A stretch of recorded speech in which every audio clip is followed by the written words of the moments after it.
Hola, buenos días a todas.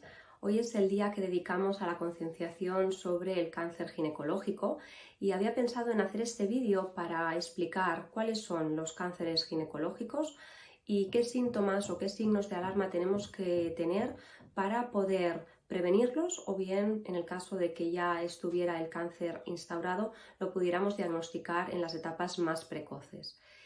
En este vídeo va a quedar excluido el cáncer de mama, que a pesar de que muchas veces lo diagnosticamos los ginecólogos a través de la palpación o a través de las pruebas complementarias como la mamografía, vamos a dedicar en su día un vídeo o un directo al cáncer de mama. Así que paso a explicaros un poquito estos tipos de cánceres ginecológicos, que de más a menos frecuentes serían el cáncer de útero o de endometrio, el cáncer de ovario, el cáncer de cérvix y muy poco o mucho menos frecuente el cáncer de vulva y de vagina. En cuanto al cáncer de útero o cáncer de endometrio, es aquel cáncer que se produce dentro del útero, es decir, el útero es una estructura, a veces lo hemos comentado, una estructura muscular, el miometrio, y dentro de esa estructura de la cavidad aparecen unas células que son las células endometriales. Esto cuando nosotros tenemos nuestros ciclos regulares en la edad fértil de la mujer, el endometrio cada mes se prepara, crece y si no nos quedamos embarazadas se produce una descamación y eso es lo que conocemos como la menstruación o la regla. Bien, cuando llegamos a la menopausia, esas células del endometrio se atrofian y cuando una de ellas se empieza a replicar de forma descontrolada puede llegar a producir un cáncer. El cáncer de endometrio, como os decía, es el cáncer ginecológico más frecuente, aproximadamente 7.000 casos nuevos en España cada año. La edad más frecuente de presentación y de diagnóstico es entre los 50 y los 70 años, con lo cual la mayoría de las mujeres que lo van a sufrir y que se van a diagnosticar van a ser mujeres posmenopáusicas. Aparece después de la menopausia. ¿Qué síntomas de alerta o de alarma tenemos que tener? Bueno, pues una mujer que ha dejado de tener reglas, que tenga un sangrado genital o bien que tenga unas secreciones diferentes a las habituales, normalmente se define como agua de lavar carne, ¿no? Es un fluido así como un agua de lavar carne, un color marronoso, así como no es sangre, sino es más bien un fluido. Estos fluidos diferentes en la edad posmenopáusica deben ser consultados. En el caso de que vayáis al ginecólogo, os hará una exploración, os hará una ecografía y en la ecografía nosotros podemos ver esa capa que es el endometrio, que en la menopausia tiene que estar muy finita, la podemos ver engrosada en el caso de que aparezca un cáncer. Si vemos esa imagen, nosotros los ginecólogos mismos hacemos en la consulta una biopsia, que es coger un poquito de ese material y mandarlo a analizar. En el caso de que el patólogo nos diga que existe un cáncer de endometrio, tendremos que hacer lo que llamamos un estudio de extensión. Esto se hace siempre que se diagnostica un cáncer, es decir, ese cáncer de endometrio está solamente ahí, en el endometrio, en el útero, se ha quedado ahí, o bien ha podido migrar hacia los ganglios linfáticos, o bien ha podido ir incluso a sangre y afectar a otros órganos. Pues eso es lo que llamamos un estudio de extensión. Una vez que se realiza el estudio de extensión, en función de si el tumor está localizado o se ha extendido, haremos un tratamiento u otro. Ahora no pretendo explicaros los tratamientos, pero básicamente sería intervención quirúrgica para quitar el útero más o menos los ganglios linfáticos si estuvieran afectados y a veces hay que acompañarlo con quimioterapia o radioterapia en función del tumor, del tipo y de la extensión. Bien, pasamos al cáncer de ovario. El cáncer de ovario es un cáncer que es el segundo en frecuencia de los cánceres ginecológicos, pero es el primero en mortalidad. ¿Por qué? Pues porque normalmente el cáncer de ovario no suele dar síntomas hasta que está bastante avanzado. Cáncer de ovario, tenéis que saber que los síntomas principales son un dolor abdominal, una hinchazón y una sensación de estar plenamente saciado, es decir, la gente pierde el apetito, es como si hubieras acabado de comer. Esto, cuidado, porque son síntomas que a veces pueden ser síntomas digestivos y esto es lo más frecuente, pero ante una mujer que tenga ese dolor abdominal constante y que dure más de 10-15 días, hay que consultar. Como decía, es el segundo cáncer más frecuente y se diagnostican aproximadamente unos 3.600 casos al año.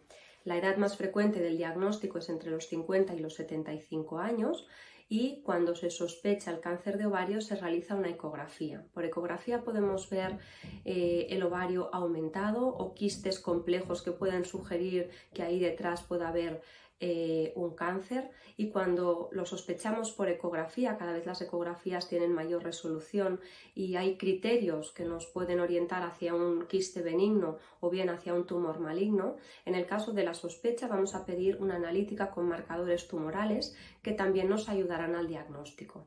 En el caso de que exista una alta sospecha, se realizarán unos estudios más en profundidad para saber si está extendido, si hay líquido en el peritoneo y bien si hay también metástasis, es decir, que ese tumor originado en los ovarios ha podido pasar a través de la sangre o a través del peritoneo a otros órganos y estos están afectados. Una vez que se hace el estudio de extensión, como en el cáncer de endometrio, se propone el mejor tratamiento, que suele combinar la quimioterapia con la intervención quirúrgica para quitar el máximo tumor posible. En tercer lugar, tenemos el cáncer de cérvix. El cáncer de cérvix en España se diagnostican unos 2.000 casos nuevos al año. Y esto en países desarrollados hemos visto que gracias a la citología ha disminuido drásticamente. Hice un vídeo no hace mucho sobre el cáncer de cérvix que lo podéis recuperar, pero aquí unas breves pinceladas para recordar. El cáncer de cérvix tiene un agente causal que se identifica en el 99,9% de los casos, que es el virus del papiloma humano, y es un virus que es de transmisión sexual. Este cáncer de cérvix tiene dos medidas preventivas muy importantes. La primera, como sabemos que está causado por el virus del papiloma, existe la vacunación contra los serotipos que más frecuentemente producen el cáncer de cérvix, con lo cual lo primero que tendríamos que plantearnos es ¿estoy vacunada? ¿Me puedo vacunar? Y si es así, vacunarnos. Esto es una de las medidas preventivas que tiene el cáncer de cérvix. Y como digo, en países en que la vacunación es muy amplia, el cáncer de cérvix ha disminuido drásticamente. Y por otra parte tenemos la realización de las citologías. El cáncer de cérvix está producido por el virus del papiloma humano, pero desde que el virus infecta y afecta las zonas del cuello de la matriz hasta que se puede producir ese cáncer de cérvix pasan muchos años. Y antes de llegar al cáncer de cérvix aparecen lesiones que llamamos premalignas. Esas lesiones que llamamos premalignas las vemos en las citologías. Cuando una citología sale alterada, pues estamos diciendo que ha habido una afectación por el virus del papiloma en las células y tenemos que estar alertas. Eso no quiere decir que nos pongamos nerviosos, porque realmente si nosotros tenemos una citología que está alterada, realizaremos más pruebas, colposcopia, biopsia y un seguimiento muy exhaustivo de esas pacientes. En el caso de que pues hayamos llegado, ¿no?, con un sangrado anormal, gente que no se ha visitado durante muchos años y aparezca, ¿no?, este sangrado genital, que al explorar veamos, ¿no?, el tumor de cérvix, que esto muchas veces lo vemos simplemente al poner el espéculo, se deberá realizar una colposcopia y una biopsia. Y si se confirma, como en el resto de tumores, tendremos que hacer un estudio de extensión para mirar cuál es el mejor tratamiento, que generalmente pasa por realizar una cirugía y radioterapia, y en algunas ocasiones también quimioterapia. Y ahora ya, si os parece, pasamos a los dos cánceres que son menos frecuentes, los dos cánceres ginecológicos menos frecuentes. Uno sería el cáncer de vulva. El cáncer de vulva es solamente o representa solamente el 5% de los cánceres ginecológicos. Suele aparecer en mujeres de edad avanzada y los síntomas que suelen dar es picor y escozor.